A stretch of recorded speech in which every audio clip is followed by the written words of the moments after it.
म यही मन्त्रालयभित्र हुन्छु, म छान्न के, मैले भनिसकेको छु, म चाहिँ बस्ने चाहिँ यही मन्त्रालयभित्र हो। अब यो मन्त्रालय चाहिँ 1 महिनापछि उता सर्ने भन्ने व्यवस्था भएको छ अरे, उता सरे पनि उहीँ बस्छु, म मन्त्रालयभित्र बस्छु 24 घन्टा। अनि कुनै अफिसियल मिटिङहरू भयो भने, बाहिर हुने भयो भने त्यहाँ निस्किनु पर्ला, नत्र म निस्किन्न। होला, तपाईँहरू चाहिँ प्रशासनमा बसेको साथीहरूलाई इमान्दारीपूर्वक सुन्नुहोस्, हेर्नुहोस्, छोड्नुहोस्। मान्छे चाहिँ मरेर जाने हो क्या, मरेर लैजाने केही पनि छैन, कसैले पनि चाहिँ केही गर्ने होइन। साह्रै मिठो मिठो खाएर ठुल्ठुलो बङ्गलामा बसेर पनि बाँच्ने उति नै हो।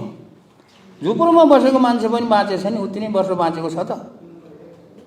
एउटा साग सिस्नु खाएर, ढिँडो पिठो खाएर बसेको मान्छे र अनि एकदमै